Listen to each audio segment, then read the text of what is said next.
Deadlock is Valorant's latest agent, and everyone's first impression is that she's pretty overpowered. Her barrier, grenade, and trap can all easily stop you in your tracks, and then on top of that, her ultimate is one of the craziest abilities ever added to the game. So when you first get a look at all of that utility, it's easy to see why she seems so broken. But if we look at all the gameplay we currently have and really break it down, you'll start to notice the downsides to her kit. By no means do I think that Deadlock is going to be a bad agent, but let's take a closer look at each of her abilities, some of their stats, and why they probably aren't as good as you first thought. Up first, we have her signature ability called Barrier Mesh.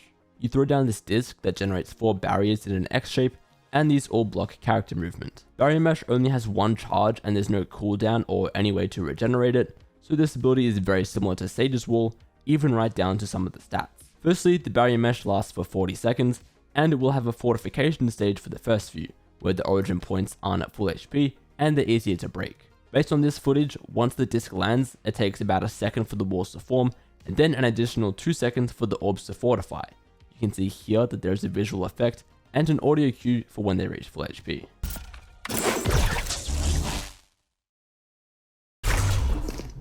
Speaking of HP, let's talk about how much the Barrier Mesh has. For reference, each segment of a Sage Wall has 800 HP, which takes 21 Phantom Bullets to break. The smaller points at the end of each barrier have a total of 700 HP, so that's 18 Phantom Bullets to break it. However, destroying one of these will only take down this one segment and not the entire ability. To do that, you need to destroy the center point, which has a total of 1200 HP or 31 Phantom Bullets to break. Even though it has a little more health than a Sage Wall, I still think that this is slightly worse overall in comparison, seeing as you can still shoot through it, so it doesn't quite offer the same protection, and there isn't that same uncertainty about what's waiting for you on the other side. Either way, let me know what you guys think out of these two abilities, which one is stronger.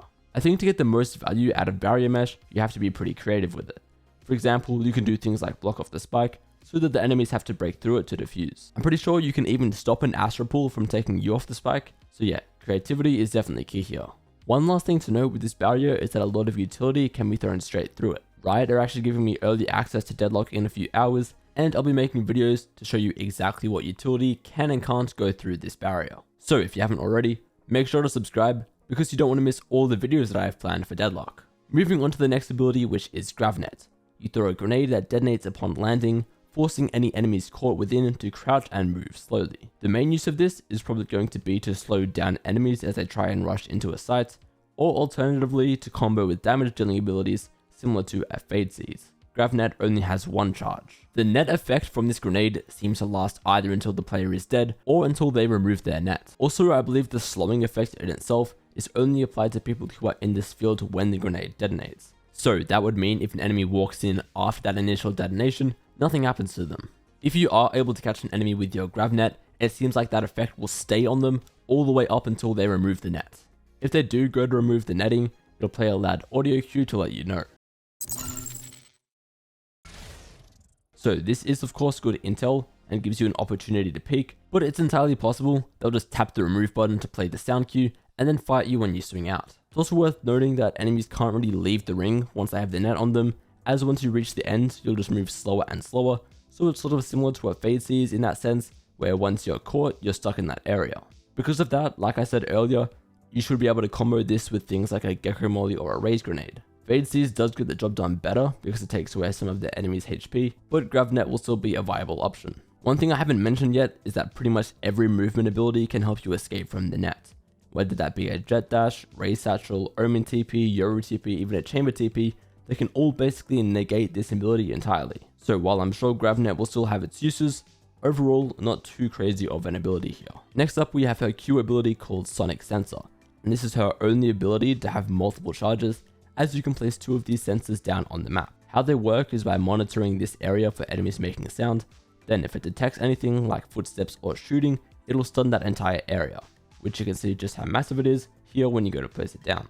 When it comes to sentinels and their traps, we're normally used to being able to just chuck them on the flank and forgetting about them, but this won't be possible with Sonic Sensor because the enemies can simply shift walk past it. Same thing goes for defense, you won't be able to just deploy it to the entrance of a site then go rotate because they could sneak past. Sonic Sensor does not have a range limit for it to be active, so you can be anywhere on the map and it will still be able to detect things, but again, you will obviously need someone nearby just to be safe. I think there are a lot of cool possibilities for this ability, but first we'll need to figure out exactly what activates it.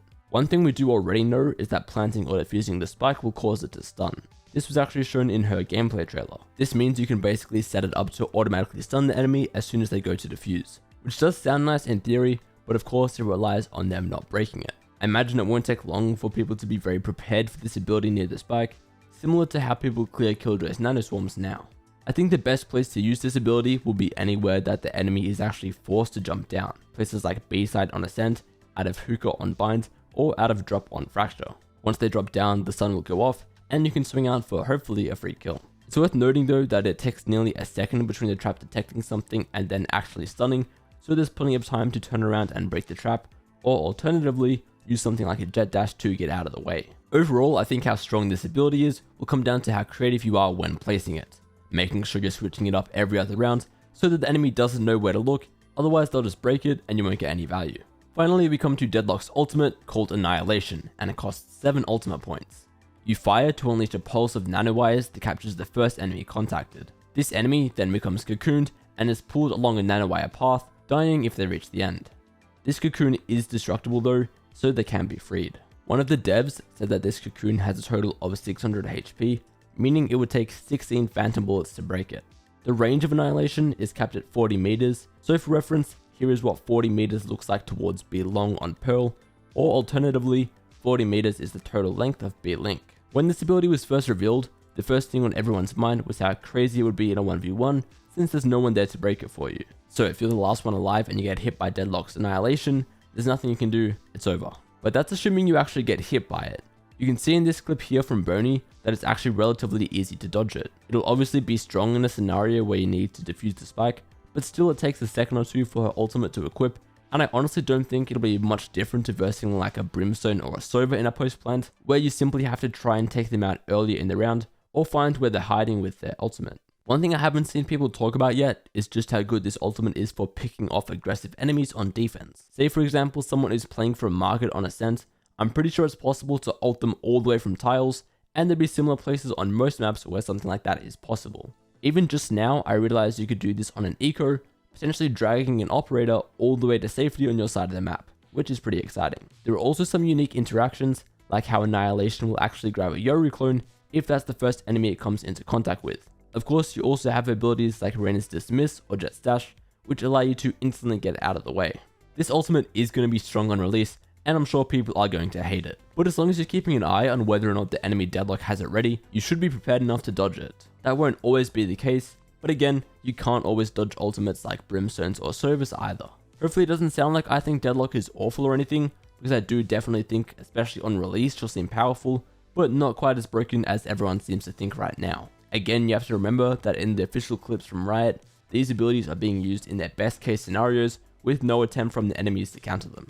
There is one thing though I think will be really interesting to see, and that's how the recent nerf to reserve ammo is going to go with all these new things to destroy that have lots of health. Personally, I think that's actually part of the reason they made that nerf, since it was only 3 weeks ago when they made that change, and Deadlock has probably been in development for months by now, so it's not like they didn't know that this character was coming or anything. Deadlock's playstyle is going to be a lot more reactive than most Sentinels, so people might lock her in and expect to sit back like a Killjoy or Cypher, but in reality, you'll need to be ready to throw down your utility at any moment. Overall, I do think that she's probably going to be strong, but for now, people are overrating her. Don't forget, later today I'll be getting access to Deadlock, and hopefully we'll be able to make a few good videos, so make sure to keep an eye out for that.